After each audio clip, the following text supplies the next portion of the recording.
today's show, Renault announces an end to internal combustion engine sales in China and goes all in for EVs in the world's largest EV marketplace. The US state of Missouri bids to bring the Tesla Cybertruck factory to its state, and Ford trademarks what looks to be a rapid charging technology that could be faster than some assume. These stories and more coming next. This is Ecotricity's ecoTEC Roundup show from New Zealand's only carboNZero certified renewable electricity company. We are 100% Kiwi and we're 50% community owned. Switch today at ecotricity.co.nz. Welcome back to another ecoTEC Roundup show. I hope you're all well and safe and ready for an entertaining 10 minutes or so to help you keep your mind off being stuck at home. China is, without doubt, the world's largest automotive marketplace, thanks to a growing middle class and a higher than ever before car ownership. It also happens to be the world's largest electric vehicle marketplace. It's normal for Western automakers to work with a Chinese firm to make and produce cars specifically for Chinese customers, yet Renault has just announced it will end all internal combustion engine production and sales in China with its Chinese partners. Instead, it will focus on electric-only models for the Chinese market from now on, split between passenger and light commercial variants. As far as I know, this is the first time we've seen an automaker announce a complete shift to electric, so well done, Renault. While it may be pulling back its international operations, GM, which used to own Holden, Opel and Vauxhall among others, has been making plug-in vehicles in some form or another for nearly a decade. Yet a new study shows GM's decision to side with the US EPA in its goal of rolling back emission standards in the US is severely damaging GM's reputation. Polling 1,000 owners of GM-branded vehicles, the survey found that while 30% of respondents said they'd be open to another brand for their next car, that rose to 67% when those customers learned about GM's support for emissions and economy rollbacks. 82% of Republicans and 93% of Democrats asked said that GM needed to support stronger emission targets.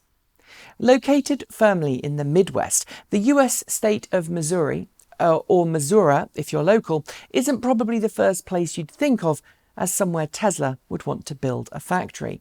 But the city of Joplin, with around 250,000 people in the greater metro area and the Tri-Cities around it, is offering Tesla an incentive package worth $1 billion in order to entice Tesla's Cybertruck Gigafactory to make Joplin its home. Joplin is already home to 2 industrial battery production facilities and says it has all the skills in situ to become home to the Cybertruck. It also says Tesla will save a lot of money in the long term when compared to some other potential Cybertruck sites, like Austin, Texas and Nashville, Tennessee. Other advantages include several railroads passing through town and a pretty low median wage. As more countries and companies start to pick themselves up after enforced shutdowns due to COVID-19, Volkswagen has announced that the first of its European production facilities to get back to full speed will be its Zwickau production facility, where the upcoming 2020 ID.3 is being made. Like many other automakers seeing the writing on the wall for the internal combustion engine, Volkswagen knows that it needs to shift a significant number of electric cars this year to hit European Union emissions targets.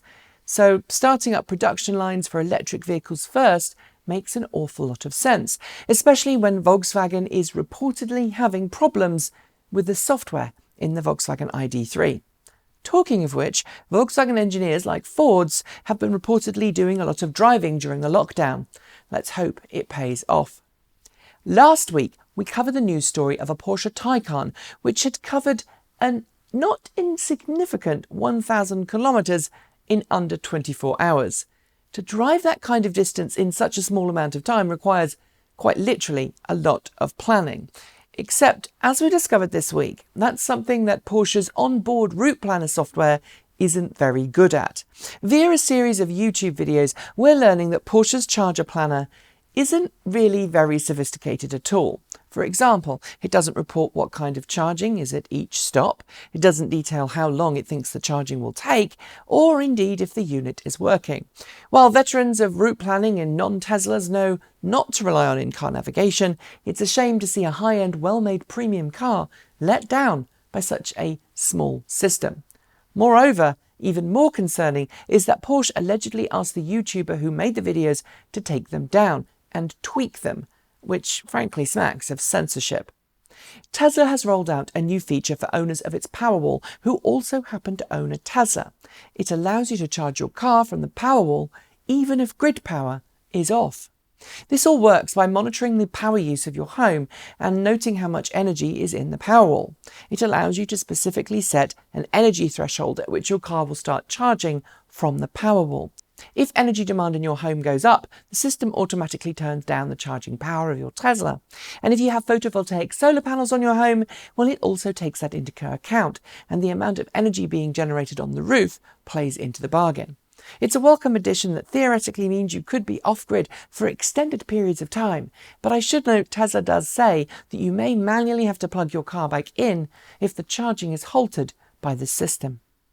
When we first saw the Mustang Mach-E back at the end of last year, Ford gave us all a rather comprehensive list of power and torque figures for each of the various drivetrain options for Mach-E. Now it appears those figures have improved a little, at least according to dealer training material released by the company. The smallest improvement comes from the rear-wheel drive extended range variant. This gets just 6 kilowatts of extra power and 11 pound-feet of extra torque. But the all-wheel drive extended range variant gets a full 10 kilowatts of power increase, up to 258 kilowatts at the wheels, as well as an 11 pound-feet of torque improvement. While Ford has maintained for many weeks that it is aiming to bring the Mach-E to market on time, it does now start to look that there may be a small pushback due to COVID-19.